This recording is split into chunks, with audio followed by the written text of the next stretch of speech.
विनायकमूर्ति की जय।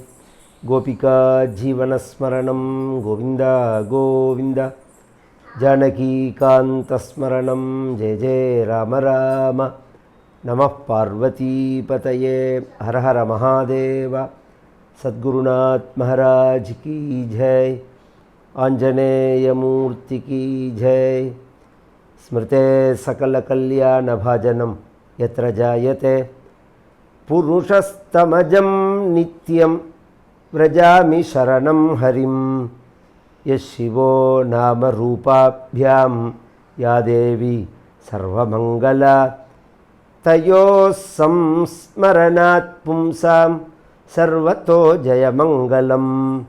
नारायणं नमस्कृत्य नरं चैव नरोत्तमं देवीं सरस्वतीं व्यासं ततो जयमुदीरयेत्। योगीन्द्राय नमस्तस्मै शुकाय ब्रह्मरूपिणे। संसारसर्पदष्टं यः विष्णुरातममुमुचत् कृष्णाय वासुदेवाय हरये परमात्मने प्रणतः क्लेशनाशाय गोविन्दाय नमो नमः। भक्तवात्सल्यजलधेः परमानन्दरूपिणः अस्मदाचार्यराजस्य प्रपन्नोऽस्मि पदाम्बुजं। त्र्यम्बकपुराधीशं गणाधिपसमन्वितं गजारूढमहं वन्दे शास्तारं कुलदैवतं। बुद्धिर्बलं यशोधैर्यं निर्भयत्वमरोगता अजाढ्यं वाक्पटुत्वञ्च हनुमत्स्मरणात् भवेत्। ओम श्री राधा रुक्मिणी सत्यभामा समेत श्री गोपालकृष्णाय परब्रह्मणे नमः। ओम सद्गुरु चरणारविन्दाभ्यां नमः। वाग्देव्यै नमः। ओम हनुमते नमः। श्री हरये नमः। जन्माद्यस्य यतोऽन्वयात् इतरतश्च अर्थेष्वभिज्ञस्वराट् तेने ब्रह्महृदाय आदिकवये मुह्यन्ति यत्सूरयः। तेजो वारिमृदां यथा विनिमयो यत्र त्रिसर्गो मृषा धाम्ना स्वेन सदा निरस्तकुहकं सत्यं परं धीमहि धर्मः प्रोज्झितकैतवोऽत्र परमो निर्मत्सराणां सतां वेद्यं वास्तवमत्र वस्तु शिवदं तापत्रयोन्मूलनं। श्रीमद्भागवते महामुनिकृते किं वा परैरीश्वरः सद्यो हृद्यवरुध्यतेऽत्र कृतिभिः शुश्रूषिभिस्तक्षणात् निगमकल्पतरोर्गलितं फलं शुकमुखात् अमृतद्रवसंयुतं पिबत भागवतं रसमालयं।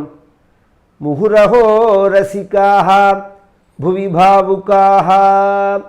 ஸ்ரீயப்பதியான பரம கருணாமூர்த்தியான பகவானுடைய பரிபூர்ணமான கிருபையை பெற்றுத்தரக்கூடிய பாகவத மகாபுராணமானது ஆரம்பிக்கப்படுகிறது. குருநாதருக்கும்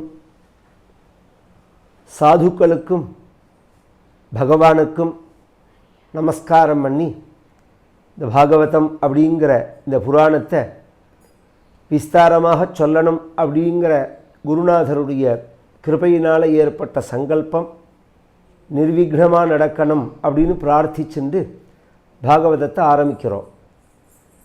ஒரு 7 நாட்கள் பாகவதத்தினுடைய மகிமையை கேட்டோம். மகாத்மியம் அப்படின்னு பெயர். பாகவதம் அப்படிங்கிற புராணத்தை நாம் படித்தோம்னா சொன்னோம்னா நமக்கு என்ன பலன் கிடைக்கும், எதுக்காக பாகவதம் அப்படிங்கிறது படிக்கப்படுகிறது. 3 விஷயம் இதில்.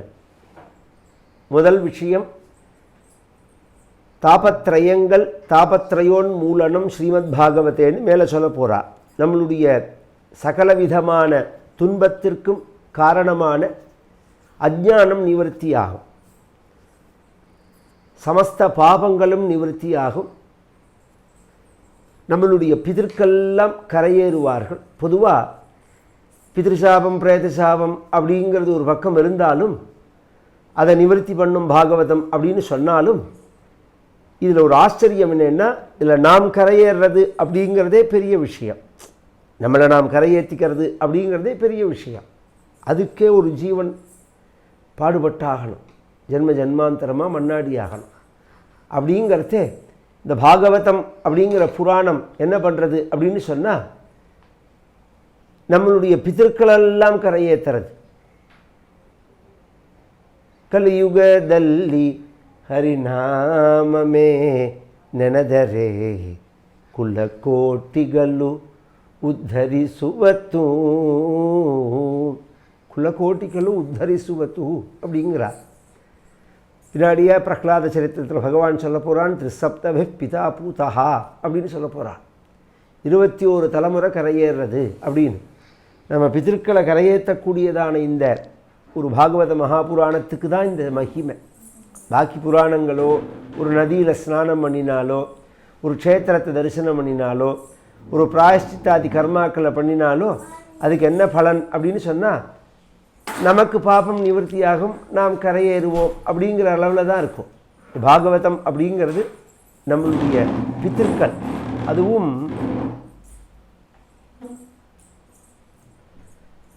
எந்த பித்திருக்கள் அப்படின்னு சொன்னால் துர்மரணம் அடைஞ்ச பித்திருக்கள், சாதாரணமாக உள்ள பித்திருக்கள் இல்லை. அக்னியினாலையும் ஜலத்தினாலையும் விஷத்தினாலையும் விபத்தினாலையும் துர்மரணம் அடைஞ்ச பித்திருக்கள்லாம் கரையேறுவார்கள் இந்த பாகவத சப்தாகம் அப்படிங்கிற வைபவத்தினால. அப்படிங்கிறது தான் இந்த பாகவத சப்தாகத்துக்குள்ளதான மகிமை அப்படிங்கிறது. எல்லாத்துக்கும் மேலே நம்மளுடைய அஜ்ஞானத்துக்கு காரணமான, நம்மளுடைய துக்கத்துக்கு காரணமான அஜ்ஞானத்தை நிவர்த்தி பண்ணும், மோகத்தை நிவர்த்தி பண்ணணும். ஒரு மனிதன் அப்படிங்கிறவன் ஞானத்தை அடையணும். அதுக்கு தான் மனுஷ ஜென்மா. பல ஜென்மாக்களை கடந்து மனுஷ ஜென்மாவை அடையிறது அப்படிங்கிறது எதற்கு அப்படின்னு சொன்னால் ஞான சம்பாதனத்துக்காக தான்.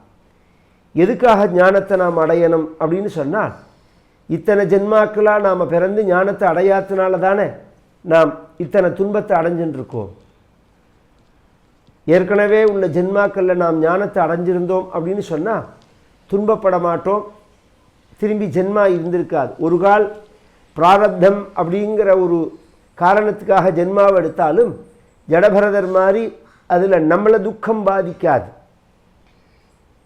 அப்படி இருக்கிறத நாம் பல ஜென்மாக்களை அடைஞ்சு புனரப்பி ஜனனம் புனரப்பி மரணம் புனரப்பி ஜனனி ஜடரே சயனம்னு இந்த ஒரு பிறவி பெருங்கடலில் நாம் படுற துன்பத்துக்கு என்ன காரணம் அப்படின்னு சொன்னால், நான் ஞானத்தை சம்பாதிச்சுக்கல அப்படிங்கிறது தான்.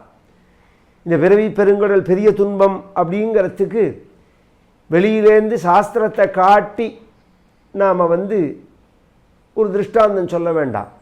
அன்னைக்கு நமக்கு ஏற்படக்கூடிய கஷ்டங்கள் இருக்குது பாருங்க, அதுவே பெரிய துன்பம்தான். பகவான் பகவத்கீதையில் அர்ஜுனனுக்கு சொல்கிறான், ஜென்ம மிருத்து ஜராவியாதி துக்கதோஷ அனுதர்சனம். பிறக்கிறதே ஒரு பெரிய துன்பம். அந்த கர்ப்பவாசம் அப்படிங்கிறது எல்லா நரகத்துக்கும் சமானமானதாக சொல்கிறது சாஸ்திரங்களில். 27 நரகங்கள் இருக்குதுன்னு சொல்கிறது சாஸ்திரம். அந்த 27 நரகத்தில் உள்ள துன்பத்தையும் ஒருத்தன் ஒரே சமயத்தில் அனுபவித்தா எப்படி இருக்குமோ அப்படி தான் இருக்கும் கர்ப்பவாசம்ங்கிறது. அது ஒன்றும் சௌக்கியமாகவா இருக்கும். இந்த கீழ் பக்கம் மலமூத்திர பை, மேலே அம்மாவோட ஆகார பை, இதுக்கு மத்தியில் இவர்கள் சாப்பிடக்கூடியதான இதில் இத்தினூண்டு இடத்துல என்னென்னே தெரியாதபடிக்கு அண்ணண்டகனட அசையாதபடிக்கு எத்தனை கஷ்டங்கள். பிறக்கிறத எத்தனை சிரமப்பட்டுன்னு பிறக்கிறது. பிறந்த உடனே வீல் வீல் வீல்னு அழகிறது குழந்தை. மிருத்யு, அதுவே மரணம், உயிர் போகிறது இருக்குது பாருங்க, சாதாரண விஷயமா. இட்ட கால் இட்டபடி கிடக்கிற நிலையில் 96 பாயிண்ட் ஜங்ஷன் மாதிரி இருக்குது நம்ம உடம்புல, நரம்புகள் சேர்ற இடம்ங்கிறது. அதுதான் பிராணன் வாசம் பண்ணக்கூடிய இடம். அந்த இடத்துலேருந்து பிராணன் சொல்லின்னு கிளம்புறதே தான் வெட்டி இழுக்கும். இப்படி அந்த இடங்கள்லாம் செஞ்சு பட்டுன்னு அப்படி கிருஷ்ணாராமா அப்படின்னு சொன்ன உடனே பிராணன் எல்லாருக்கும் பேர்றதான்னு. யாரோ ஒருத்தர் 2 பேர் சுக்ருத்திகள் புண்ணியாத்மாக்களுக்கு தானே ஒரு செகண்டில் பிராணன் போகிறதுங்கிறது. அந்த பிராணம் போகிற அந்த நிலையில் அவள் என்ன சௌக்கியத்தை அனுபவிக்கிறாளா கஷ்டத்தை அனுபவிக்கிறாளாங்கிறது வெளியில் உள்ளவாளுக்கு எப்படி தெரியும் சொல்லும். மலமூத்திர விசர்ஜனமாகிறது. இதெல்லாம் கஷ்டத்தினுடைய வெளிப்பாடு தான்.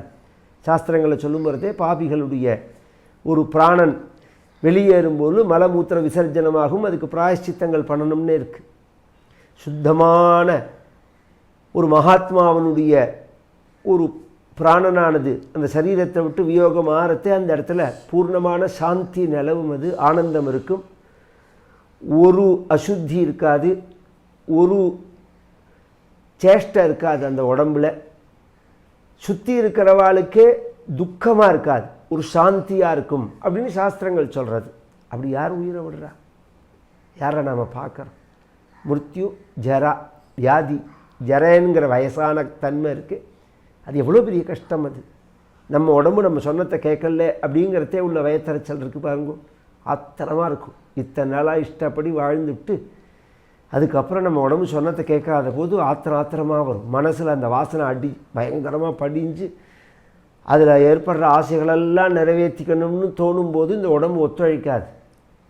அப்போ கோபமாக வரும், எரிச்சலாக வரும், யாரை பார்த்தாலும் எரிஞ்சு விழுவார். வியாதி இதெல்லாம் தாண்டி நன்னா இருக்கிற காலத்துலேயே ஒரு ஜுரம் வந்ததுன்னா நாக்கில் டேஸ்ட்டு தெரியாது, கைகாலெலாம் பின்னி எடுக்கும், பசியா பசி இல்லையா அப்படிங்கிறதே புரியாது, ஒரே ஸ்மெல்லாக இருக்கும், மேலே ஏறி இறங்கினா மூச்சு வாங்கும், கைகால் அசைக்க முடியாது. எத்தனை கஷ்டங்கள், துக்கம். இத்தனையும் தாண்டி ஏதாவது ஒரு நன்னா எல்லாமே பிரச்சனை இல்லாமல் இருக்குது, திடீர்னு ஒரு கஷ்டத்தை கொடுக்கக்கூடிய செய்தி வந்துடுச்சுன்னா எவ்வளோ பெரிய ப்ராப்ளமாக இருக்குது. இதெல்லாம் ஒரு மனிதனுடைய வாழ்க்கையில் சம்பவிக்கிறதே, இதெல்லாம் சம்பவிக்காமல் இல்லையே அப்படிங்கிறதே. இதை பாரு, இதை பார்த்தாலே ஜென்மாங்கிறது சுகமா துக்கமா அப்படிங்கிறது புரியும். இதெல்லாம் தாண்டி ஒருத்தன் இதெல்லாம் எனக்கு சௌக்கியமாக தான் இருக்குது, எனக்கு பிரச்சனை இல்லைன்னு சொன்னான்னு வச்சுக்கோங்க, சாஸ்திர ரீதியாக சொல்கிறேன், அன்னைக்கு பசிதாகம் ஏற்படுறதே அதுவே துக்கம்தான். சாப்பிட்டா பசிக்கிறது, பசிக்கிறதுக்காக சாப்பிட்றோம், உடனே அந்த சாப்பாடை கண்டா பிடிக்கல, திருப்பி பசிக்கிறது, தாகமாக இருக்குது.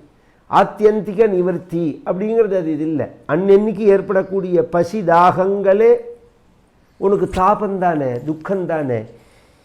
இதுலேருந்து ஆரம்பித்து எத்தனை துக்கம் இருக்குது, இத்தனை துக்கத்துக்கும் காரணம் என்ன அப்படின்னு சொன்னால், நீ ஞானத்தை சம்பாதிச்சுக்காது தான் காரணம்.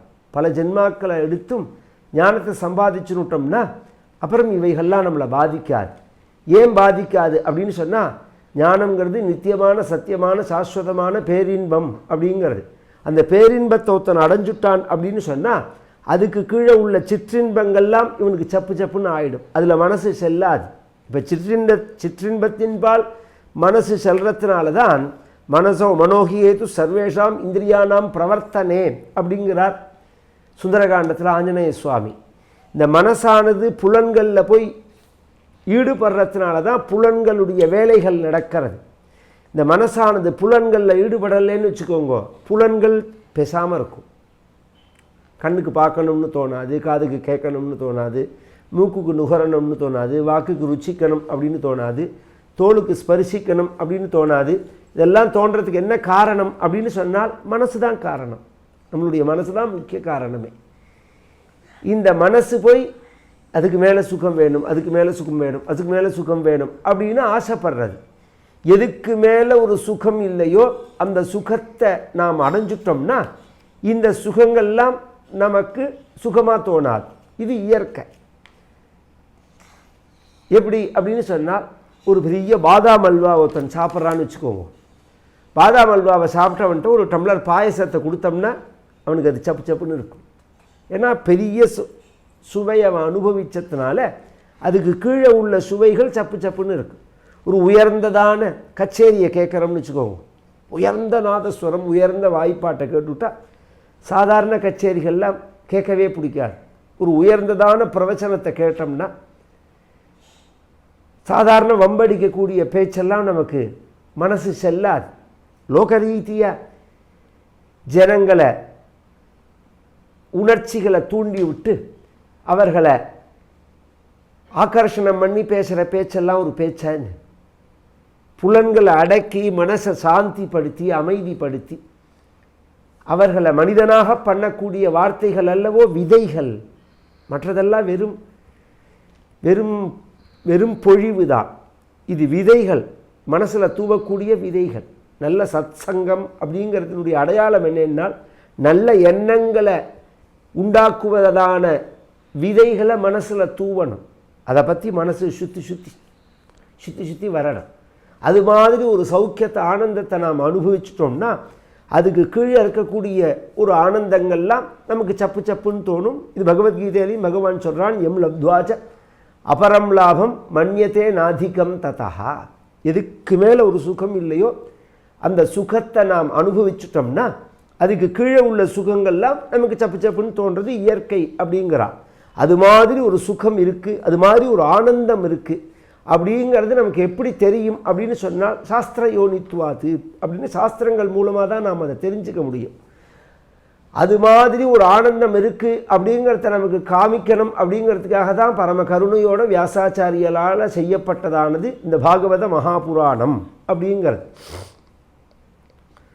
அததத்ர பகவானு ஸ்ரீ வேதவியாசா நானாபுராண சாஸ்திர பிரபந்தைः சித்தப்பிரசமம் அலபமானः தத்ர தத்ர அபரிதுஷ்யன் ஸ்ரீ நாரதோபதேசதः கேவலம் பகவத்குண அனுவர்ணன பிரதானம் பாகவத சாஸ்திரம் பிராரிப்சுः தத் பிரத்யூக நிவர்த்தியாதி சித்தையே தத் பிரதிபாத்திய தேவதானுஸ்மரண ரூபம் ஜென்மாத்தியஸ்யேதி அப்படின்னு இந்த பாகவதம் ஆரம்பிக்கிறதுக்கு ஸ்ரீதரா சுவாமிகள் மகா அவர் இல்லைன்னா பாகவதம் அப்படின்னா என்ன சொல்ல வருது அப்படிங்கிறதே புரியாது.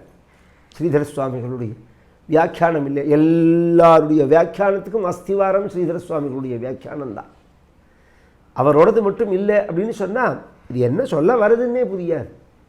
அந்த பதப்பிரயோகங்கள்லாம் அது மாதிரி இருக்குது. பாகவதத்தை இரும்பு கடலை அப்படின்னு சொல்லுவார் எங்கள் தாத்தா சொல்லும்போது. ராமாயணம் பாகவதத்துக்கு என்ன வித்தியாசம் அப்படின்னு கேட்டால் இரும்பு கடலை மாதிரி இருக்குது. ராமாயணம் அப்படிங்கிறது ரொம்ப ஜில்லுன்னு லலிதமாக ரொம்ப சாஃப்டாக இருக்கும் அந்த காவியம். அதை அரை தூக்கத்தில் கேட்டாலும் இது என்ன சொல்கிறது அப்படிங்கிறது புரியும். இல்லை முழுசாக தூங்கிட்டு கேட்டாலே இதுதான் சொல்லியிருக்கணும் அப்படிங்கிறது புரியும் ராமாயணத்தை. பாகவதம் அப்படி இல்லை, நன்னா முழிச்சுன்னு கேட்டாலே இது என்ன சொல்கிறதுன்னு புரியாது. அதில் சொல்லப்பட்ட விஷயங்கள் அது மாதிரி அது அப்படியே தூ கூட அண்ணண்ட நகராதபடிக்கு நாம் சொல்கிற வார்த்தைகளை அனுசந்தானம் பண்ணிட்டே வரணும். அப்படி அனுசந்தானம் பண்ணிட்டே வந்தால் தான் இப்போ நான் என்ன சொல்ல வரேன் அப்படிங்கிறது புரியும். இப்போ சாஸ்திரத்தினுடைய பிரயோஜனம் என்ன? நித்தியமான சத்தியமான சாஸ்வதமான ஒரு ஆனந்தம் இருக்குது அப்படிங்கிறத நமக்கு காண்பிக்கணும் அப்படிங்கிறது தான் சாஸ்திரத்தினுடைய பிரயோஜனம். அந்த ஆனந்தம் நாம் இந்த பிரபஞ்சத்தில் பார்க்கக்கூடியதான பிரத்யக்ஷம் அனுமானம் அனுபவத்துக்கு அப்பாற்பட்டதாக இருக்குது. பிரத்யக்ஷம் அப்படின்னு சொன்னால் கண்ணால் பார்க்கக்கூடியது, அனுமானம் அப்படின்னு சொன்னால் யூகிக்கக்கூடியதாக இருக்குது, அனுபவம் அப்படின்னா உணர்ச்சி வடிவமாக இருக்குது. இவைகளுக்கு அது அப்பாற்பட்டதாக இருக்கிறதுனால சாஸ்திரம் மூலமாக தான் நாம் தெரிஞ்சுக்க வேண்டியிருக்கு அந்த விஷயத்தை. ஒரு பொருளை பார்க்குறோம் அப்படின்னு சொன்னால் அந்த பொருளினுடைய பேர் என்ன அப்படிங்கிறது நமக்கு தெரியறது. ஒரு குழந்தையை பார்த்தா உருவத்தை பார்த்த உடனே குழந்தை அப்படிங்கிற சப்தம் ஞாபகத்துக்கு வருது. ஒரு பாப்பாவை பார்த்தோம்னா ஒரு பாப்பா அப்படின்னு நான் சொன்ன உடனே அந்த பாப்பாங்கிற குழந்தையோட ஞாபகம் வருது, நமக்கு ஞாபகம் வருது. அப்போ சொல்லும் பொருளும் பிரியாமல் இருக்குது. உலகம் முழுக்க கவனித்தோம்னா இந்த சொல்லுக்கு பொருள் இருக்குது பாருங்க, இன்னும் ரெண்டு விதமாக இருக்குது. ஒன்று உருவமாக இருக்குது, இன்னொன்று செயலாக இருக்குது, இன்னொன்று அனுபவமாக இருக்குது. உருவமாக இருக்கிறது இப்போ சொல்லிட்டேன், பாப்பா அப்படின்னு சொல்லிட்டேன், குழந்தைன்னு சொல்லிட்டேன். இப்போ இன்னொன்று சொல்கிறேன்னா ஒரு டம்ளர் ஜலம் கொண்டு வா குடிக்கிறதுக்கு அப்படின்னு நான் சொன்னேன்னா இப்போ ஜலம் டம்ளர் அப்படிங்கிறது கண்ணில் காமிக்கக்கூடிய பொருள், அது ஈஸியாக புரிஞ்சுக்கலாம். கொண்டு வான்னு சொன்னால், குடிக்கணும்னு சொன்னால் அது எப்படி? அதுக்கு என்ன உருவம் இருக்குது? செயலாக இருக்காது. அப்போ கொண்டு வந்தால் தான் தெரியும், வாயில் ஊற்றிந்தால் தான் தெரியும். அது அப்போ புரியாதவர்கள் பார்க்கும்போது, அதை அறியாதவர்கள் பார்க்கும்போது இந்த செயலை செஞ்சு அதை அறியறார்கள். இப்போ உலகத்தில் இப்போ குழந்தை பிறந்து வளர்றத அது எப்படி உலகத்தை கற்றுக்கிறது அப்படின்னு சொன்னால், இப்போ நான் சொன்னபடி தான் ஒன்றும் ரெண்டுமே தெரியாத ஒரு குழந்தை இருக்குது. அந்த குழந்தையை வச்சுருந்து நாம் ஒரு காரியம் சொல்கிறோம், அந்த தூத்தத்தை கொண்டா ஜலத்தை கொண்டா குடிக்கணும், டம்ளரில் கொண்டா குடிக்கணும் அப்படின்னு சொல்கிறோம். உடனே இந்த குழந்தை பார்க்குறது, அதுக்கு டம்ளரும் தெரியாது, ஜலமும் தெரியாது, குடிக்கணும் அப்படின்னாலும் என்னன்னு தெரியாது. அப்படியே நம்மளை பார்த்துட்டே இருக்கும். நம்ம யார்கிட்ட சொல்கிறோமோ அவளை பார்த்துட்டே இருக்கும். அவள் போய் கொண்டு வருவாள். ஓ இப்படியா அப்படின்னு நினைக்கிறது. உடனே அதே குழந்தையை கூப்பிட்டு, அதோ இந்த டம்ளர் இருக்கு பார், இதை அதோ உங்கள் டம்ளர் இருக்கு பார், அதை கொண்டா அப்படின்னு நம்ம திருப்பி சொன்னோம்னா, ஏற்கனவே டம்ளர் அப்படிங்கிறத சொல்லியிருக்கோம் நாம், கிளாஸ் அப்படின்னு. கொண்டு வா அப்படின்னா என்னன்னு தெரியாத போது ஒருத்தர் கொண்டு வந்து காமிச்சிருக்கா அப்படிங்கிறத பார்த்த குழந்தை என்ன பண்ணுறது, அப்படியே தளிர் நடையாக நடந்து போய் அந்த அந்த கிளாஸுக்கிட்ட டம்ளர்கிட்ட நிற்கிறது. ஆமாம் அதைத்தான் கொண்டாடி அப்படின்னு நாம் சொன்ன உடனே என்ன பண்ணுறது, குனிஞ்சு எடுத்துக்கிறது. இந்த கொண்டா அப்படின்ன உடனே இப்படி நம்மளை ஒரு தடவை பார்க்குறது, டம்ளரை பார்க்குறது, இந்த கொண்டா இப்படி சமத்தா கொண்டாடி அப்படின்னு நாம் சொன்ன உடனே அப்படி நடந்து கொண்டு வரது. தாத்தாட்ட தா அப்படின்னு சொன்ன உடனே தாத்தா கையில் அப்படி கொடுக்கறது. இது அறியறது, இந்த உலகத்தை எப்படி அறியறது அப்படிங்கிறது. இப்போ டம்ளர் அப்படிங்கிறது பிரத்யக்ஷம், கொண்டு வா அப்படிங்கிறது அனுமானம், யூகத்தினுடைய அடிப்படையில் இருக்கு. ஒரு சொல்லுக்கு பொருள் அப்படிங்கிறது உருவமாகவும் இருக்குது, செயலாகவும் இருக்குங்கிறத இப்போ காமிச்சேன். டம்ளருங்கிற சொல்லுக்கு உருவமாக இருக்குது, கொண்டு வா அப்படிங்கிற சொல்லுக்கு செயலாக இருக்குது. இந்த செயலாகவும் இல்லாமல் உருவமாகவும் இல்லாமல் சில சொல்லு இருக்குது. அந்த சொல்லு அனுபவமாக இருக்குது. ஒருத்தட்ட நாம் பேச போகிறோம்னு வச்சுக்கோங்களேன், சார் என்கிட்ட பேசாதீங்க, இப்போ நான் கோபத்தில் இருக்கேன்னு சொல்கிறாரு. இந்த கோபம் அப்படிங்கிறது ஒரு டம்ளர் மாதிரி உருவமாக இருக்கா, கட்டக்குட்டையாக இந்த லெவலில் 2 இன்ச்சு 3 இன்ச்சு லெவலில் இருக்கா, இல்லை கொண்டு வா அப்படின்னு சொல்கிறோமே அது மாதிரி செயலாக இருக்கா? அந்த கோபம் அப்படிங்கிறது உருவமாகவும் இல்லை, செயலாகவும் இல்லை, உணர்ச்சியாக இருக்குது. அது எப்படி நமக்கு புரியறது அப்படின்னு சொன்னால், அந்த உணர்ச்சி நம்மக்கிட்ட இருக்கிறதுனால நமக்கு புரியறது. சார் இப்போ நான் கோபமாக இருக்கேன், என்கிட்ட பேசாதீங்கோ அப்படின்னா நமக்கு புரியறது. ஏன்னா நாம் கோபம்னா என்னன்னு நமக்கு தெரியாது, சந்தோஷம்னா என்ன அப்படின்னு நமக்கு தெரியாது, வருத்தம்னா என்ன அப்படின்னு நமக்கு தெரியாது. இதெல்லாம் அனுபவத்தில் நம்மக்கிட்ட இருக்குது. இப்போ 3 வகையாக சொல்லிட்டேன். பொருளாக இருக்குது, செயலாக இருக்குது, அனுபவமாக இருக்குது. பிரத்யக்ஷம், அனுமானம், அனுபவம் அப்படின்னு சாஸ்திரத்தில் சொல்லுவார்கள். அதை தமிழில் சொல்லணும்னா பொருளாக இருக்குது, செயலாக இருக்குது, உணர்ச்சியாக இருக்குது. இப்போ பிரம்மம்னு நான் சொல்கிறேன். என்கிட்ட ஒருத்தர் வந்து பேசுகிறார், சார் நான் பிரம்மானுபூதியில் இருக்கேன், பிரம்மானந்தத்தில் இருக்கேன் சார், இப்போ நீங்கள் பேசாதீங்கோ அப்படின்னு நான் சொன்னால் என்ன புரியும் உங்களுக்கு?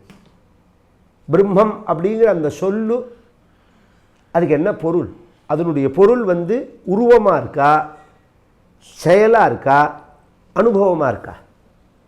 ஏன்னா உருவமாக இருந்தாலும் உலகத்தில் நாம் பார்த்து தெரிஞ்சுக்கலாம், அனுபவமாக இருந்தாலும் நம்மக்கிட்ட உணர்ச்சியாக இருக்குது, அனுமானமாக இருந்தாலும் நம்மளால் யூகிக்க முடியும் புத்தியினால். இந்த 3க்கும் அப்பாற்பட்ட நிலையில் இருக்குது. அதனால தான் சாஸ்திர யோனித்வாத்து அப்படிங்கிறது சொல்கிறது. பிரம்மசூத்திரம் ஆரம்பிக்கிற தேவை சாஸ்திரங்கள் மூலமாக தான் அந்த பிரம்மத்தை தெரிஞ்சுக்க முடியும். பிரத்யக்ஷ அனுமான அனுபவத்தினால தெரிஞ்சுக்க முடியாத அதை சாஸ்திரங்கள் மூலமாக தான் சொல்ல முடியும். சாஸ்திரங்கள் மட்டும் நமக்கு எப்படி சொல்கிறது அதை அப்படின்னு சொன்னால், நேத்தின்னு சொல்கிறது.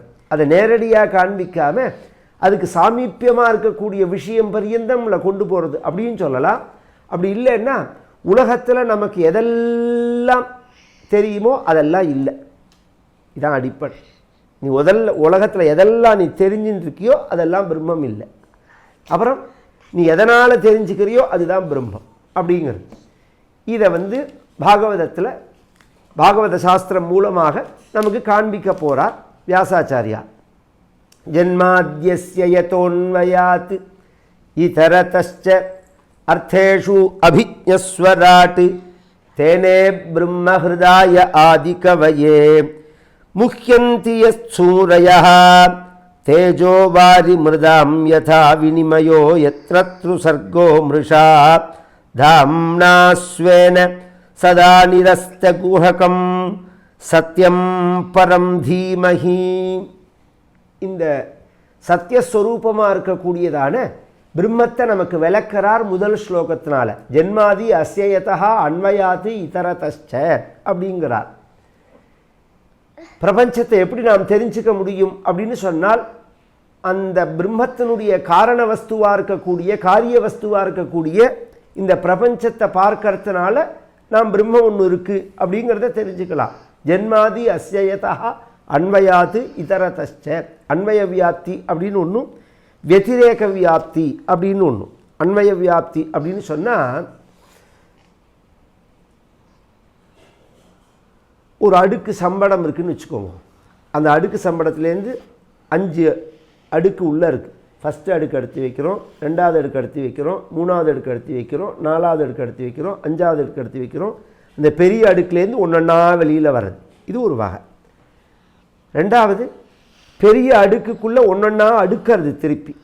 எந்த பிரம்மத்திலேருந்து இந்த பிரபஞ்சமானது உண்டாகிறதோ, எந்த பிரபஞ்சத்தில் இந்த பிரம்மத்தில் இந்த பிரபஞ்சமானது லயமாறதோ அப்படிங்கிறார். இந்த பிரம்மமானது, இந்த பிரபஞ்சமானது, பிரபஞ்சத்துக்கு காரண வஸ்து பிரம்மம். இதுதான் இந்த முக்கிய விஷயம். ஜென்மாதி அஸ்யயதா அன்வயாத்து இதரதச்ச அப்படிங்கிறார். அன்வயத்தினாலையும் வெதிரேகத்தினாலையும். வேதம் எப்படி சொல்கிறது இந்த சிருஷ்டியை அப்படின்னு சொன்னால், ஆத்மன ஆகாஷ சம்பூதா ஆகாஷாத் வாயு வாயோரக்னி அக்னேராபஹ அத்ய பிருத்திவி பிருத்திவ்யா ஓஷதய ஓஷதீப்யோன்னம் அன்னாத் புருஷா அப்படிங்கிறது வேதம். ஆத்மன ஆகாஷ சம்பூதா, பகவான் ஒருவனே இருந்தான் பரபிரம்மம். அவன் தேர்ந்து அவ்யக்தம் அப்படிங்கிற வெக்தி அடையாததான, வெளிப்படையாகாததான இந்த பிரபஞ்சமானது உண்டாகிறது. அதிலேருந்து ஆகாசம், அதிலேருந்து காற்று, அதிலேருந்து நெருப்பு, அதிலேருந்து நீர், அதிலேருந்து நிலம், அதிலேருந்து ஓஷதிகள், அதிலேருந்து செடி கொடியிலேருந்து ஜீவராசிகள் உண்டாரு. இது அன்வய வியாப்தி அப்படின்னு பேர். இதுக்கு தடஸ்த லட்சணம்னு சொல்லுவார்கள். ஒன்றை காமிக்கிறதுக்கு ஒரு அடையாளம் காமிக்கிறது. என்ன அடையாளம் அப்படின்னா, இதோ ரயில்வே ஸ்டேஷன் எங்கே இருக்குங்க அப்படின்னு சொன்னால், நம்ம வீட்டிலேருந்து ரயில்வே ஸ்டேஷனை காமிச்சா காமிக்க முடியாது. அதுக்கு பக்கத்தில் ஒரு செல்ஃபோன் டவர் இருக்குது. அந்த செல்ஃபோன் டவரை காமிச்சு இது இருக்குது பார்த்தீங்களா, அந்த டவருக்கு பக்கத்தில் தான் இருக்குது ரயில்வே ஸ்டேஷன் அப்படின்னு சொல்லிட்டா செல்ஃபோன் டவர் பெருசாக இருக்குது. ரயில்வே ஸ்டேஷன் கண்ணுக்கு தெரியல, செல்ஃபோன் டவர் கண்ணுக்கு தெரியாது. ஏதோ ஒரு ரூட்டில் சந்துகிந்து பிடிச்சி அந்த செல்ஃபோன் டவர்கிட்ட அவர் போயிட்டாருன்னா பக்கத்தில் இருக்கக்கூடிய ரயில்வே ஸ்டேஷனை பார்க்க முடியாது, இங்கேருந்து பார்க்க முடியல. அதுக்கு பக்கத்தில் எது இருக்கோ அதை காமிச்சிட்டோம்னா அதுக்கிட்ட போன உடனேவே அது புரியாது. கவனித்து கேட்கணும். அது மாதிரி நேர பிரம்மத்தை வார்த்தைகளால் விளக்க முடியாது. அதனுடைய சாமீபியத்தில் இருக்கக்கூடியதான விஷயங்கள், அதனுடைய காரியங்களை நாம் விளக்கும் போது அதை பிடிச்சின்னு போகிற தேவை. இதுதான் பிரம்மம். உயிரினங்கள், உயிரினங்களுக்கு காரணம் செடி கொடிகள், செடி கொடிக்கு காரணம் பூமி, பூமிக்கு காரணம் ஜலம், ஜலத்துக்கு காரணம் நெருப்பு, நெருப்புக்கு காரணம் காற்று, காற்றுக்கு காரணம் ஆகாசம், ஆகாசத்துக்கு காரணம் அவ்யக்தம், அவ்யக்தத்துக்கு காரணம் பரமாத்மா. இப்படி பிடிச்சின்னு போயிடலாம். அன்வயம் வெதிரேகம் அப்படின்னு பேர். இது எல்லாத்துக்கும் காரண வஸ்துவாக இருக்கக்கூடியது அப்படிங்கிறது பரமாத்மா. அதனால் வேதம் நேரடியாக சாஸ்திரங்களால் அதை சொல்ல முடியாததுனால அதுக்கு பக்கத்தில் இருக்கக்கூடியதெல்லாம் சொல்கிறது. இதில் ஒரு சின்ன ஒரு கன்ஃபியூஷன் வருது. என்ன கன்ஃபியூஷன் அப்படின்னு சொன்னால், இந்த சிருஷ்டியாதி 2 விதமாக சொல்கிறது பாகவதம். முதல் ஸ்லோகம்ங்கிறது சொரூப லட்சணமாக சொல்கிறது, தடஸ்த லட்சணமாக சொல்கிறது. தடஸ்த லட்சணம் அப்படிங்கிறது இப்போ நான் சொன்ன மாதிரி கரையில் இருக்கக்கூடியதான வஸ்துவை காமிக்கிறது. சொரூப லட்சணம் அப்படிங்கிறது அதனுடைய சொரூபம் எதுனால் பரம் சத்தியம் தீமகி, பரமான சத்தியம் எதுவோ. சத்தியம் 2 விதமாக இருக்குது. என்ன 2 விதமாக இருக்குது சத்தியம் அப்படின்னு சொன்னால், பிரம்ம சத்தியம், ஜெகன் மித்யா அப்படின்னு பரமாச்சாரியாளுடைய வாக்கு. பிரம்மம் அப்படிங்கிறது சத்தியம், ஜெகன் அப்படிங்கிறது மித்ய. இது பொய். இந்த உலகம்ங்கிறது பொய், பிரம்மங்கிறது சத்தியம். எப்படி சொல்கிறார் அப்படின்னா, இந்த உலகம் அப்படிங்கிறது தற்காலிகமான சத்தியம், நிரந்தரமான சத்தியம் கிடையாது. பிற்காலத்திலையும் இது சத்தியம் கிடையாது, தற்காலிகமான சத்தியம். திருக்காலத்திலையும் சத்தியமாக இருக்கக்கூடியது பிரம்மம் அப்படிங்கிறது மேலே பாகவதத்திலேயே அதை பற்றி விளக்கக்கூடிய பாகங்கள்லாம் வரும். இப்போ புரிகிற மாதிரி ஒரு வார்த்தையில் சொல்லிட்டு போகிறேன். ஒரு மண்ணை எடுத்து ஒரு பொம்மை பண்ணுறோம் அப்படின்னு சொன்னால் பொம்மையினுடைய வடிவத்தை பார்த்து இது கிளி, மயில், மான் அப்படின்னு சொல்கிறோம். அது மாதிரி பிரபஞ்சத்தை சத்தியம் அப்படின்னு சொல்கிறது. இவர் மனிதர், இவர் மிருகம், இது மரம், இது செடி, இது கொடி அப்படின்னு உருவத்தை பார்த்து சொல்கிறோம். இந்த உருவம் எதனால் செய்யப்பட்டது, இந்த பொம்மை எதனால் செய்யப்பட்டதுன்னா மண்ணினால் செய்யப்பட்டது. இந்த பொம்மையாக செய்யறதுக்கு முன்னாடி அது என்னவா இருந்தது அப்படின்னா மண்ணாக இருந்தது. என்ன பண்ணலாம், பொம்மையாக செஞ்சு முடித்து பொம்மையாக இருக்குது, அதை உடச்சி குளிராக பண்ணிவிட்டா என்னவாயிடும், அது மண்ணாக போயிடும். சரி, இப்போ இறங்கிப்போம். சரி, இறங்கிப்போம். பொம்மையாக இருக்குது, அப்புறம் என்ன ஆகிடும்னா மண்ணாக போயிடும். அது உடச்சிட்டா மண்ணாக போயிடும். அதுக்கப்புறம் முன்னாடியும் மண்ணாக இருந்தது, பின்னாடியும் மண்ணாக போயிடும்.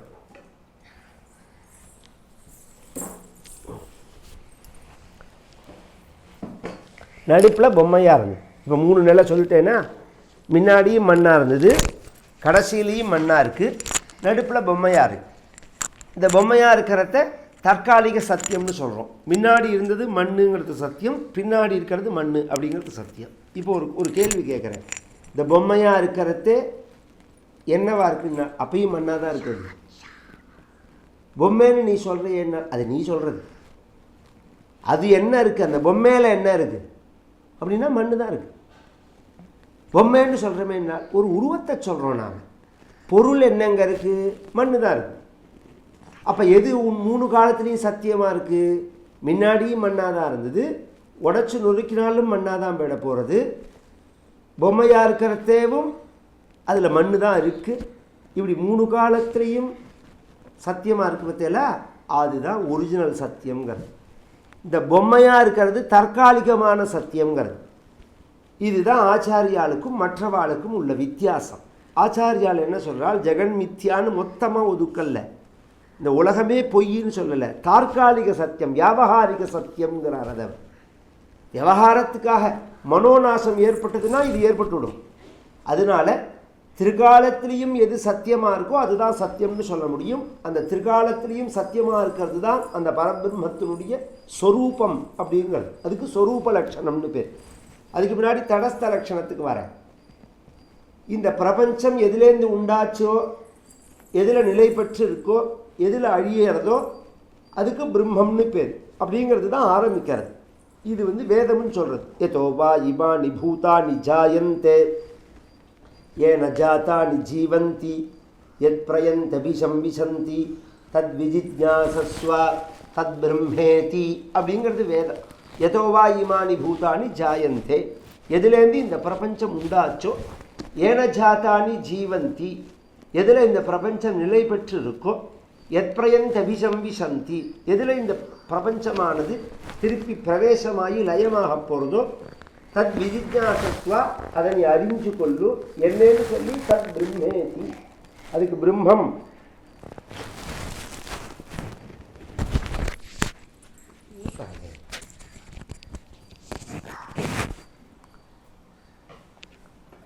ஒரு நிமிஷம்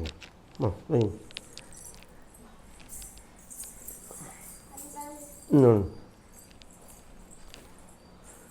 தத் பிரம்மேதி, அதுக்கு பிரம்மம் அப்படின்னு நீ தெரிஞ்சுக்கோ அப்படிங்கிறார்.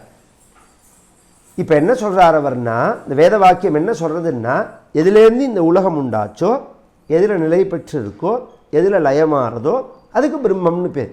இந்த பிரம்மம்னு தனியாக ஒரு வஸ்துவை சொல்லலை, கவனித்து கேட்கணும். எதுலேருந்து இந்த உலகம் உண்டாச்சோ, எதில் நிலை பெற்று இருக்கோ, எதில் திருப்பி லயமாறதோ அதுக்கு பிரம்மம் அப்படின்னு பெயர்னா, இந்த இடத்துல தான் மற்ற சாஸ்திரக்காரர்கள்லாம் இந்த வாக்கியத்தை தனக்கு பிரமாணமாக எடுத்துக்கிறார். அணுவ காரணம்னு சொல்லக்கூடிய நியாயவாதிகள் என்ன சொல்கிறார்கள் அப்படின்னு சொன்னால், இந்த வாக்கியம் அணுவை தான் சொல்கிறது அப்படின்னு சொல்கிறார்.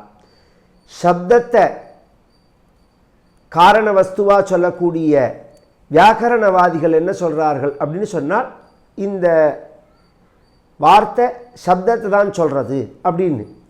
கர்மாவை காரணமாக சொல்லக்கூடிய மீமாம்சவாதிகள் என்ன சொல்கிறார்கள் அப்படின்னா இந்த வார்த்தை மீமாம்சத்தை தான் சொல்கிறது அப்படிங்கிறார்கள்.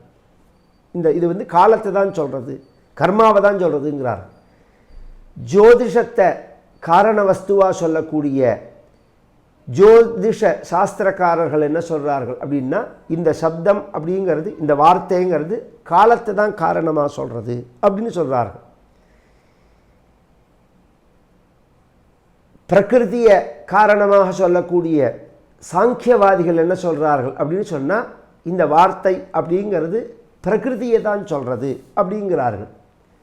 பிரம்மத்தை காரணமாக சொல்லக்கூடிய வேதாந்தவாதிகள் என்ன சொல்கிறார்கள் அப்படின்னு சொன்னால் இந்த வார்த்தை பிரம்மத்தை தான் சொல்கிறது, இந்த வேத வார்த்தை. எதோ வா இமானி, கவனித்து கேட்கணும், இதெல்லாம் அபூர்வமான விஷயங்கள். அதனால் இதெல்லாம் ஆயுசில் கேட்க வேண்டிய விஷயங்கள். பியூர் வேதாந்தமாக உபன்யாசம் பண்ணுறது அது ஒரு நிலை. அது பிரஸ்தானத்திரயங்கள் கிளாஸ் எடுக்கிறது, பாஷ்யம் எடுக்கிறது, அது ஒரு நிலை. சாதாரண பாமர ஜனங்களுக்காக ஒரு கதைகளாக சொல்லின்னு போகிறது அப்படிங்கிறது ஒரு நிலை. பாகவதத்தில் என்ன விசேஷம்னால் அந்த ரெண்டும் கலந்தாப்பில் இருக்கும். நமக்கு புரியாத விஷயத்தையும் புரிய வச்சுடும் பாகவதம் அப்படிங்கிறது. ஆனால் நம்ம புரியாதது பாமர நிலையில் இருக்கும், புரிஞ்சவாளுக்கு உள்ள விஷயம் வேதாந்தமாக இருக்குது. அந்த சப்தங்களே என்னன்னு நமக்கு புரியலை, இப்படியே கதையாகவே கேட்டுருந்தால் என்றைக்கு புரியும் அப்படிங்கிறது நமக்கு தெரியாது. இந்த ரெண்டு நிலையையும் சேர்க்கிறது பாகவதம் அப்படிங்கிறது. இந்த பாகவதம் கேட்டுட்டே வந்தோம்னா அதை புரியிற மாதிரி நமக்கு பண்ணிவிடும். அதான் பாகவதத்தினுடைய ஒரு விசேஷம் அப்படிங்கிறது. இப்போ எல்லாத்துக்கும் காரணம் இந்த வேத வாக்கியம்தான் பிரமாணம். யதோவா இமானி பூதானி ஜாயந்தே ஏ நஜாதானி ஜீவந்தி யத் பிரயந்தபி சம்விசந்தி தத்விஜிஜ்ஞாசஸ்வ தத் பிரம்மேதி அப்படிங்கிற அந்த வேத வாக்கியம்தான் பிரமாணங்கிறது.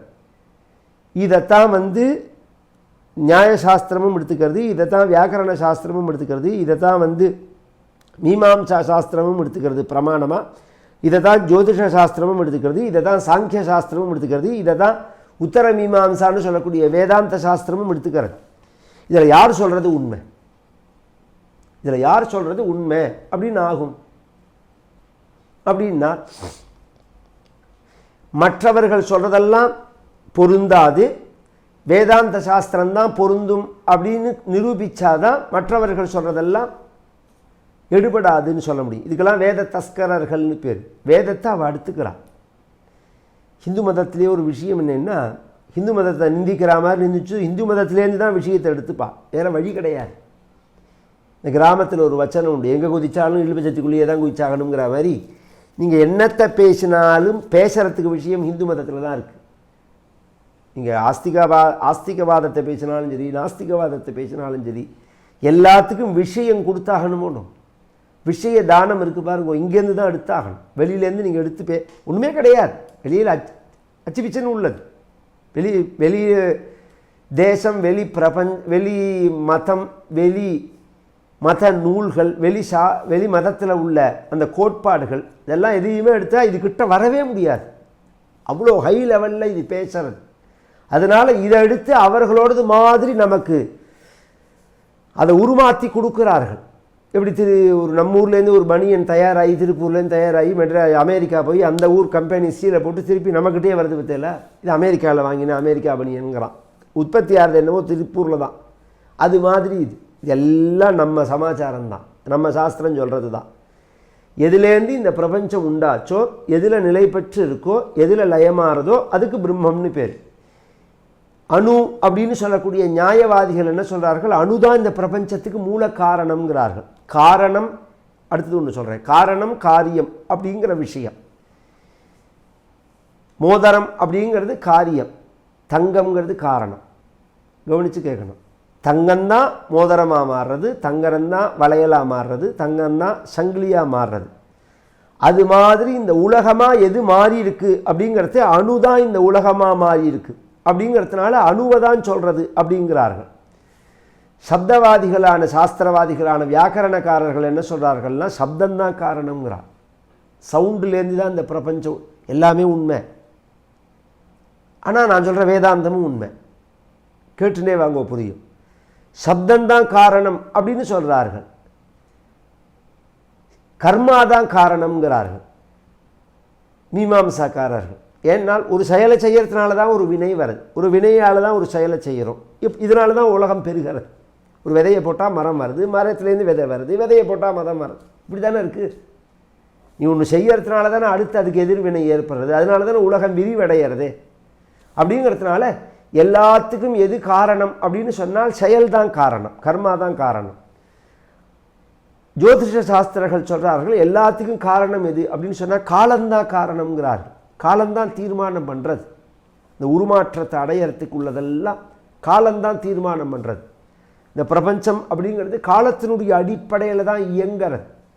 சந்திர சூரியர்களுடைய இயக்கமோ, நட்சத்திரங்களுடைய இயக்கமோ, கோள்களுடைய இயக்கமோ, ஜீவர்களுடைய ஜனன மரணங்களோ, பிரபஞ்சத்தினுடைய இயக்கமோ எல்லாம் எதனுடைய அடிப்படையில் இருக்குது அப்படின்னா காலத்தினுடைய அடிப்படையில் தான் இருக்குது. அந்த காலம்ங்கிறது ஒன்று இல்லை அப்படின்னா இந்த இயக்கங்கள் இருக்காது. இதுக்கு ஒரு விளக்கமே ஃப்ரீஸ் ஆன மாதிரி இருக்கும்.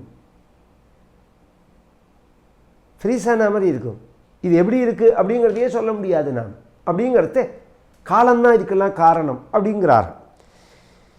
இது எல்லாத்தையும் தாண்டி பிரகிருதி தான் காரணம்னு சொல்கிற சாங்கியவாதிகள் எடுத்துட்டு இப்போ நாம் அதுக்கு ஒரு விளக்கம் கொடுத்தாலே மற்ற எல்லாம் அதற்குள்ளே அடங்கி போயிடும்.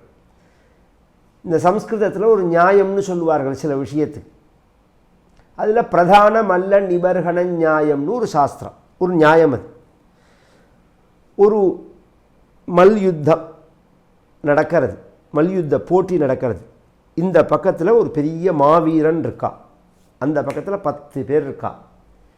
இந்த 10 பேரோடையும் சண்டை போட்டு இவன் ஜெயிக்கணும், எல்லாரையும் விட இவன் தான் பெரியவன் அப்படின்னு நிரூபிக்கணும்னா அந்த 10 பேரோடையும் சண்டை போடணுங்கிற அவசியம் கிடையாது. அந்த 10 பேரில் எவன் டாப்போ அவனோட சண்டை போட்டால் போதும். 10 பேருக்கு கீழே 80%, 70%, 60% இருக்கிறவனெல்லாம் தள்ளி விட்டு இந்த 10ல் எவன் டாப்பாக இருக்கானோ அவனை ஜெயிச்சாலே இவனை ஜெயிச்சாமல். இப்போ இந்த போட்டிகள்லாம் கிரிக்கெட்டோ செஸ்ஸோ இந்த போட்டிகள்லாம் நடக்கிறதுலே அப்படி தானே. கீழே கீழே உள்ளவர்களெல்லாம் மோத விட்டுட்டு கடைசியில் ஃபில்ட்ரு பண்ணி மேலே உள்ள 2 பேரை மோத விட்டு அதில் யார் ஜெயிக்கிறானோ அவன் தான் டாப்பு. அவன் ஜெயித்தாலே மற்றவர்கள் எல்லாரையும் ஜெயிச்சா மாதிரி ஆயிடுறதுங்கிறதோனோ. அது மாதிரி இந்த சாஸ்திரங்களில் பிரகிருதிங்கிற சாஸ்திரம் தான் ஃபஸ்ட்டு. ஏன் அப்படின்னா இயற்கைன்னு பேர். அந்த இயற்கைக்குள்ளே அணு இருக்குது, இயற்கைக்குள்ளே காலம் இருக்குது, இயற்கைக்குள்ளே சப்தம் இருக்குது, இயற்கைக்குள்ளே கர்மா இருக்குது. எல்லாம் இயற்கைக்குள்ளே அடங்கிடுறது. அந்த இயற்கை காரணம் இல்லை, பிரம்மந்தான் காரணம் இந்த பிரபஞ்சத்துக்கு அப்படின்னு சொல்லிட்டா எல்லாமே ஜெயிச்சா மாதிரி ஆயிடும். இந்த உலகத்துக்கு எது காரணம்னா பிரம்மந்தான் காரணம். இப்போ சொன்னேனே, இந்த மோதிரத்துக்கு எது காரணம்? தங்கம்தான் காரணம். இந்த பிரபஞ்சத்துக்கு எது காரணம்? பிரம்மந்தான் காரணம். இல்லை இயற்கை தான் காரணம்.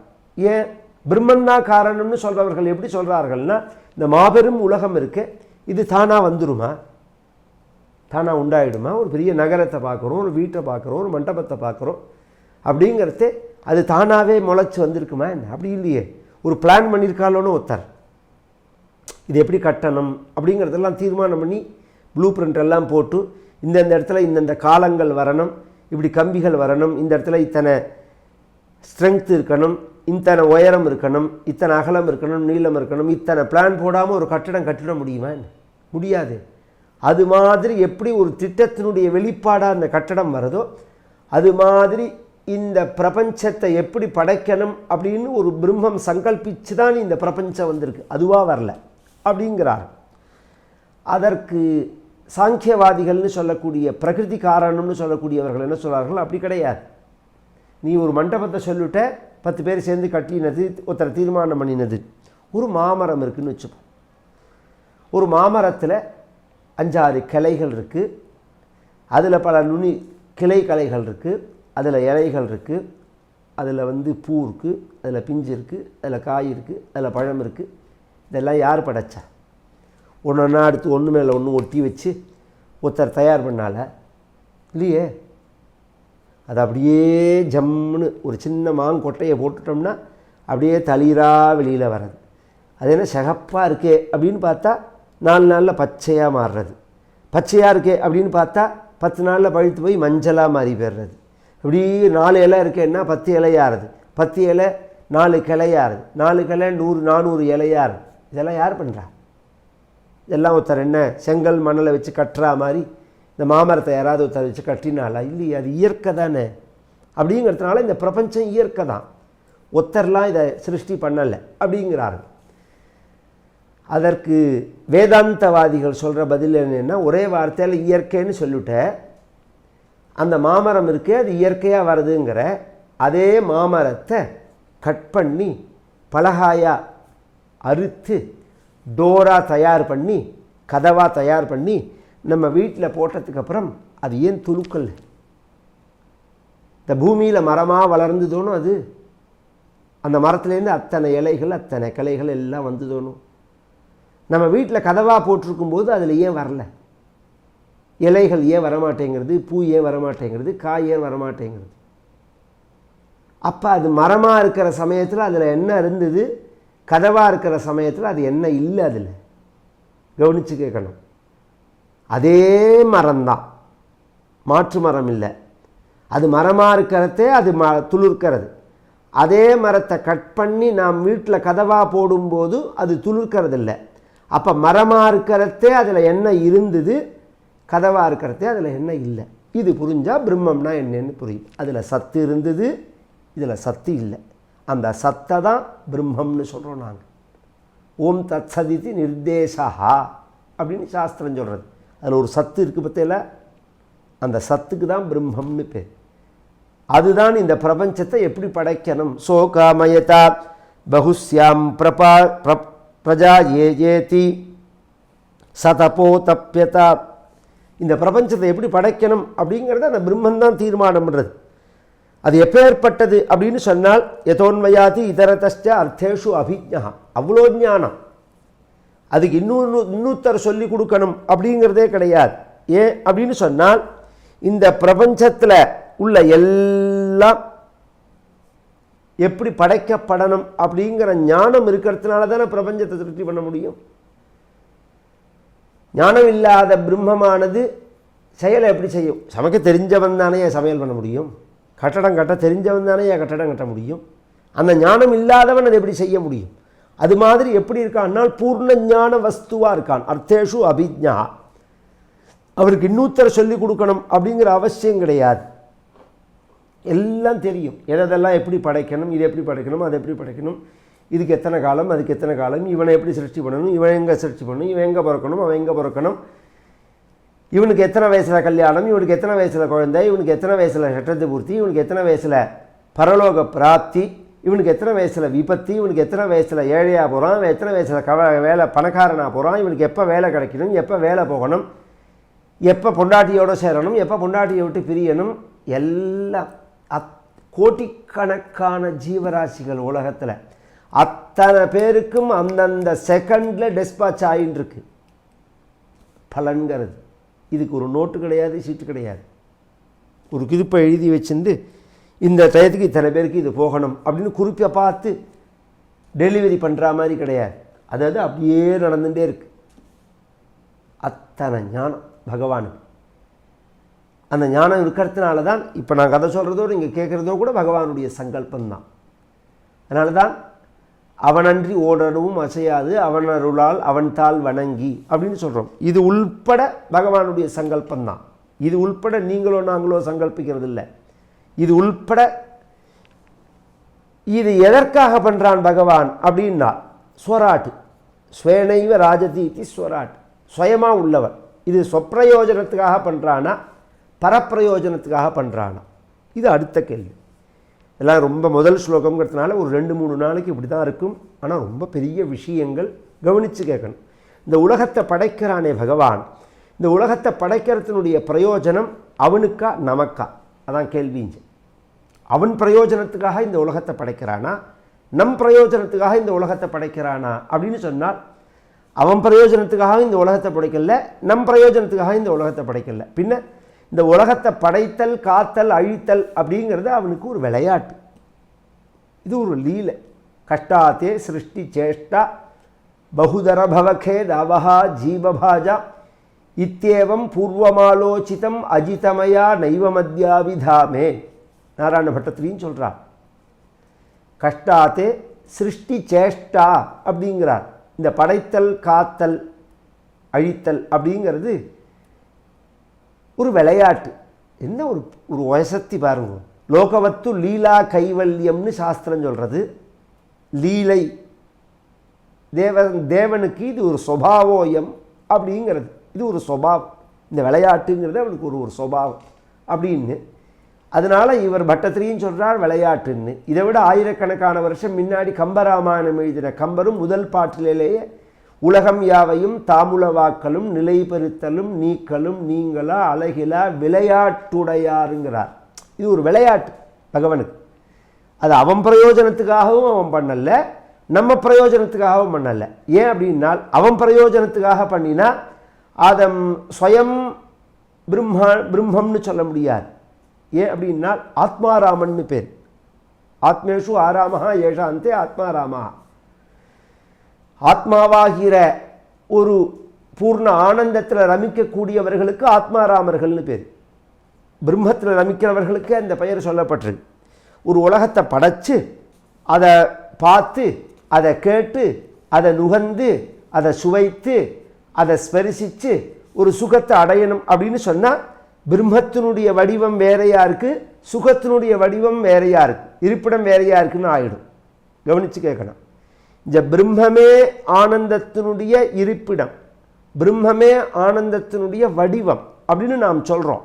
அப்படின்னு சொல்லிட்டா இன்னொன்று நாள இந்த சுகங்கிறது எப்படி பிராப்தமாகும்? அப்போ பகவான் தனக்காக இதை செய்யலை, சொப்பிரயோஜனத்துக்காக இந்த காரியத்தை செய்யலை, பரப்பிரயோஜனத்துக்காக இந்த காரியத்தை செய்கிறானா, நமக்காக செய்கிறானால் அதுவும் கிடையாது. ஏன்னா நமக்காக செய்கிறான் அப்படின்னு சொல்லிவிட்டா பகவான் அதீனமாயிடுவான். இப்போ ஒருத்தர் குடும்பத்தில் இருக்கார், அவர் சம்பாதிக்கிறார், ஓடி ஓடி சம்பாதிக்கிறார், உட்காராமல் சம்பாதிக்கிறார், ஓச்சல் ஒழிவில்லாமல் சம்பாதிக்கிறார். அவர் கட்டிக்கிறது என்னவோ சாதாரண கதர் வேஷ்டி தான், அவர் கட்டிக்கிறது என்னவோ, அவர் சாப்பிட்றது என்னவோ 2 வாய் ரசஞ்சாதம் தான், மோர் சாதம் தான். பெருசாக அவருக்குன்னு அவர் செலவழிச்சினதே கிடையாது. ஆனால் நிற்காமல் ஓடுறார். சுற்றி உள்ளவர்கள்லாம் கேட்குறார்கள், எதுக்காக இந்த காரியத்தை செய்கிறீர்கள் அப்படின்னு கேட்டால், குழந்தைகளுக்காக செய்கிறேன், மனைவிக்காக செய்கிறேன். அப்படி மனைவிக்காக குழந்தைகளுக்காக எதுக்கு செய்யணும்? இது அடுத்த கேள்வி. மனைவிக்காகவும் குழந்தை கடமை. கடமைன்னா என்ன? அவர்களை காப்பாற்றுறதுன்னா என்ன? ஒத்தன் தன்னால் தன்னை காப்பாற்றிக்க முடியாத நிலையில் காப்பாற்றுறதுக்கு தான் காப்பாற்றுறதுன்னு பேர். அவனால் அவனை காப்பாற்றிக்க முடியுங்கிறத நம்ம என்னத்துக்கு காப்பாற்றணும்? அது பரியந்தம் நாம் வளர்த்து விடணும். இது இயற்கையோட ஒரு நியதி. ஒரு குழந்தைக்கு சாதத்தை எடுத்து வாயில் போட்டுக்க தெரியாது அப்படிங்கிறத நாம் ஊட்டி விடணும். அதுனா அதுக்கு வாயில் எடுத்து போட்டுக்க தெரியாது, அதுக்காக வாயில் எடுத்து போட்டுக்க தெரியுங்கிறத நீ ஊட்டி விட்டேன்னா அது அந்த குழந்தைக்காக செய்கிறியா உனக்காக செய்கிறியா? கேள்வி வருது. ஒன்றும் உன்னோட சுகத்துக்காக நீ ஊட்டி வர்றது சந்தோஷம் அப்படின்னு நீ நினச்சிட்டு இருக்க. உன் சுகத்துக்காக தானே நீ செய்கிற. அப்போ நான் வேஷ்டி வாங்கிக்கல, நான் சாப்பாடு தெரிச்சா சாப்பிடல, நான் எனக்காக செலவழிக்கல அப்படின்னு நீ சொன்னாலும், ஓடி ஓடி சம்பாதிக்கிறது உன் மனைவி குழந்தைகளுக்காக சொன்னாலும் அதில் உனக்கு ஒரு திருப்தி இருக்குது, அதுக்காக தான் நீ செய்கிற. அது மாதிரி பகவான் இதை மக்களுக்காக, பிரபஞ்சத்தில் உள்ள ஜீவராசிகளுக்காக இந்த உலகத்தை படைக்கிறார் அப்படின்னு சொல்லிட்டா பிரத்தியாருக்கு வசமானவராகிடுவர். இப்போ நான் ஓடி ஓடி சம்பாதிச்சு உழைக்கிறவர் தனக்காக செஞ்சுக்கல, மனைவி குழந்தைகளுக்காக செய்கிறார்னாலும் ஏதோ ஒரு விதத்தில் அவர்களுக்கு அவர் கட்டுப்பட்டவராக இருக்கார். அதனால தான் அதை செய்கிறார். அவர் இல்லைன்னா அதை செய்யணுங்கிற அவசியம் கிடையாது. அது மாதிரி இந்த பிரபஞ்சத்தில் ஏதோ ஒரு விதத்தில் நீங்கள் கட்டுப்பட்டதுனால தான் இதை செய்யணும். செய்யறேன் அப்படிங்கிறத பகவானும் அதுக்கு கட்டுப்பட்டவனாக ஆயிடுவான். அப்படிங்கிறதுனால ஸ்வராட் தன் பிரயோஜனத்துக்காகவும் இதை செய்யலை, பரப்பிரயோஜனத்துக்காகவும் சொல்லலை. தேனே பிரம்ம ஹிருதாய ஆதிக்கவையே முக்கியந்தியத் சூரையா. இந்த பிரபஞ்சத்தை படைக்கணும் அப்படிங்கிற அந்த ஞானம் இருக்கு, அந்த ஞானம்தான் வேதம்ங்கிறது. பகவானுடைய வேதம். வேதம்னு உலகத்தில் சொல்கிறோமே, அப்படின்னா என்ன? வேதம்தான் எல்லா தர்மத்துக்கும் மூல காரணம், எல்லாத்துக்கும் மூலம் வேதம்தான். வேதோக்கிலோ தர்ம மூலம். அந்த வேதத்தை ரட்சிக்கணும், வேதத்தை காப்பாற்றணும். வேதம் அழிஞ்சு போயிடுத்துன்னா உலகமே அழிஞ்சு போயிடும். வேதம் இல்லைன்னா ஒன்றும் கிடையாது அப்படின்னு மகான்கள்லாம் தவிக்கிறாளே. எத்தனை பாடசாலை, எத்தனை குழந்தைகள், எத்தனை தர்ம காரியங்கள். ஒரு கோவில் இடிஞ்சு போயிடுத்துன்னா வேதம் இருந்தால் திருப்பி கும்பாபிஷேகம் பண்ணி விடலாம். வேதம் இல்லைன்னா எத்தனை கோவிலை கட்டினாலும் அது ஸ்டார்ச் தான், கட்டடம் தான், மியூசியம் தான், அது கோவில் ஆகாது. அங்கே சாநித்தியம் வராது. சாநித்தியத்துக்கு மூல காரணமாக இருக்கிறது வேத சப்தங்கள் தான். அந்த சப்தங்கள் பகவானுடைய ஸ்வரூபங்கள், உச்வாச நிஸ்வாசங்கள், பகவானுடைய மூச்சு காத்து அப்படின்லாம் இத்தனை மகிமையாக சொல்கிறோமே. அந்த வேதம்னா என்ன அப்படின்னால் பகவானோட அறிவு. அறிவுன்னா என்ன? பகவானுடைய சங்கல்பம். எந்த ஒரு மனிதனுக்கும் எண்ணம் அப்படிங்கிறது ஒரு மொழியில் தோன்றும், இது இயற்கை. அந்தந்த மனிதனுக்கு அவனுடைய தாய்மொழியில் எண்ணங்கள் தோன்றுவதுங்கிறது உலகத்தில் இயல்பு. அது பேசப்படுகின்ற மொழியாகவும் இருக்கலாம், பேசப்படாத மொழியாகவும் இருக்கலாம். ஒரு நாய்க்கு ஒரு எண்ணம் தோன்றது, அது என்ன மொழின்னு நமக்கு தெரியாது, ஏன்னா அது பேசப்படாத மொழி. அது ஒரு காக்காய்க்கு, ஒரு குதிரைக்கு, ஒரு குருவிக்கு ஒரு எண்ணம் தோணுகிறது. தோன்றதுனால தான் அது இயக்கம் இருக்குது. காக்கான்னு கூப்பிட்டா வரது, நாம் கூப்பிட்றோம்னு தெரிஞ்சு தானே வரது. அது அப்போ தெரியறதே அது எதில் தெரியணும்? அதுக்கு ஒரு எண்ணம் தோன்றி தானே வரது நம்மக்கிட்ட. அது என்ன மொழியில் வருதுன்னு கேட்டால் நமக்கு சொல்ல தெரியாது, ஏன்னா அது பேசப்படலை. இது மாதிரி உலகத்தில் பேசப்படாத மொழிகளே கோட்டி இருக்கு. பேசுகின்ற மொழிகளுடைய அளவு ரொம்ப குறைச்சல், பேசப்படாத மொழிகள் தான் ஜாஸ்தி. அதனால் 4 நிலையில் இந்த சப்தம் இருக்கிறதாக வேதமே சொல்கிறது. சத்வாரி வாக் பரிமிதா பதானி தானி விதுர்பிராமணா ஏம நீஷினா குஹாத்ரே நிஹிதா நேங்கயந்தி துரியம் வாச்சோ மனுஷ்யா வதந்தி. 4வது நிலையில தான் வைகரி ரூபமாக வர்றது இந்த சப்தம்ங்கிறது. சப்தமாக வர்றதும் இருக்குது, சப்தம் இல்லாமல் வர்றதும் இருக்குது. இப்போ நாய், பன்னி இதெல்லாம் குலைக்கிறது சப்தமாக இருக்குது. ஒரு எறும்புகள் பேசுகிறது, பாம்புகளோட இதெல்லாம் சப்தமாக இல்லை, அதிர்வாக இருக்குது. அது அதுக்கு புரிஞ்சுக்கிறது. இன்னும் எத்தனையோ விஷயம் இருக்குது. உலகத்தில் உள்ள யாருக்கும் எண்ணங்கள் ஒரு மொழியில் தான் உண்டாகும். அது மாதிரி இந்த உலகத்தை படைக்கணும் அப்படின்னு பிரம்மம் சங்கல்பிச்சுது அப்படின்னு சொன்னேன்னா, இந்த உலகத்தை நானாவிதமான பிரஜைகளோட ஜீவராசிகளோட உண்டாக்கணும் அப்படின்னு பிரம்மம் சங்கல்பிச்சது அப்படின்னு சொன்னேன். அந்த சங்கல்பம் எந்த மொழியில் வந்தது? அதுதான் இந்த கேள்வி. அதுதான் வேதம்ங்கிறது, அதுதான் சம்ஸ்கிருதம்ங்கிறது. ஆச்சரியமான விஷயம் இது. உலகத்தில் உள்ள எல்லா பேசுகிற மொழிக்கும் மூல மொழி சம்ஸ்கிருதம் தான். இன்றைக்கி உண்மையான ஆராய்ச்சியாளர்கள் அதை ஒத்துப்பார்கள். யாரோ 2 பேர் அறிவிலிகள், நாஸ்திகவாதிகள் சம்ஸ்கிருதத்தில் இழிவுபடுத்தினார்கள் அப்படிங்கிறதுக்காக சம்ஸ்கிருதத்தோட கௌரவம் குறைஞ்சி போயிடாது. நீ இல்லைன்னு சொன்னதுனால இல்லைன்னு ஆகிடுமா என்ன? ஒன்று இருக்கிற வஸ்து இருக்கிறது தானே. இல்லைன்னு சொல்கிறதுக்கு அறிவே வேண்டாம், இருக்கிறதுன்னு சொல்கிறதுக்கு தான் அறிவு வேணும். 2வது இதெல்லாம் ஒரு கண்மூடித்தனமான ஒரு எதிர்ப்பு, கண்மூடித்தனமான ஒரு செயல், காட்டுமிராண்டித்தனமானது. ஒரு சக்தியை, ஒரு அறிவியலை, ஒரு உயர்ந்த விஷயத்தை உணர்வதற்கோ அறிந்து கொள்வதற்கோ அறிவு தேவை. அதுக்கு ரொம்ப முக்கியம் அது. இப்போ சம்ஸ்கிருதம் அப்படிங்கிறது இறந்த மொழி அப்படின்னு சில பேர்கள், இதில் தெரியாதவன் சொன்னால், ஒரு பாமரன் சொன்னால் 10 பேர் பேசுகிறத கேட்டுட்டு சொன்னான்னா சரிங்களா? பெரிய அறிஞர்களே சில பேர்கள் வாயை வாடகைக்கு விட்டா மாதிரி காசுக்காக சொல்கிறார்கள் இந்த வார்த்தையை. அவரவர்கள் மனசாட்சிக்கு தெரியும். நாம் பேசுகிற இந்த தமிழில் எத்தனை சம்ஸ்கிருதம் இருக்குது, தவிர்க்க முடியாமல் இருக்குது. இன்றைக்கி ஆணின்னு சொல்கிறே இல்லை, நீங்கள் ஆணி அப்படின்னு தமிழில் சொல்கிறே இல்லை, அது தமிழ் மொழியா சம்ஸ்கிருத மொழியா? தவிர்க்கவே முடியாது. இது மாதிரி உலகம் முழுக்க உள்ள எல்லா மொழியிலையும் சம்ஸ்கிருதம் இருக்குது. எல்லா மொழிக்கும் உற்பத்தி ஸ்தானம் சம்ஸ்கிருதமாக தான் இருக்குது. இந்த உலகத்தை எப்படி படைக்கணும் அப்படின்னு பகவான் சங்கல்பித்த மொழி அப்படிங்கிறது சம்ஸ்கிருதம். அந்த சங்கல்பத்துக்கு தான் வேதம்னு பெயர். வேதம்னா அறிவு.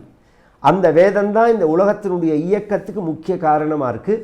அந்த வேதத்தில் என்ன சொல்லப்பட்டிருக்கு அப்படிங்கிறது பிரம்மாவாலேயே புரிஞ்சிக்க முடியாததாக இருக்குது. ஏன்னா அனந்தாவை வேதாகா அப்படின்னு எல்லையற்றதான மகிமையை உடைய பரமாத்மாவினுடைய எண்ணமாக அது இருக்கிறதுனால அதனுடைய எல்லையும் எல்லையற்றதாக இருக்குது. அப்படிங்கிறதுனால அது என்ன சொல்ல வருது அப்படிங்கிறத நாம் புரிஞ்சுக்க முடியாது, அதுக்கு எல்லை எது அப்படிங்கிறத புரிஞ்சுக்க முடியாது.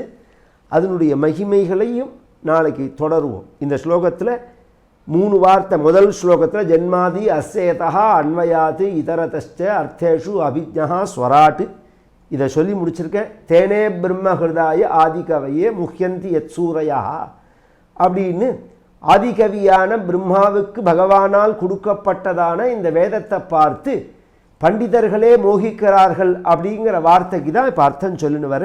இதனுடைய தொடர்ச்சி நாளைக்கு ஏற்படும், தொடரும். கல்யாண ரூபாய கலௌ ஜனானாம் கல்யாணதாத்ரே கருணா சுதாப்தே கம்பாதி திவ்யாயுத சத்கராய வாதாலயாதீஷ நமோ நமஸ்தே. நாராயண நாராயண நாராயண நாராயண நாராயண நாராயண நாராயண நாராயண நாராயண நாராயண நாராயண நாராயண நாராயண நாராயண நாராயண நாராயண.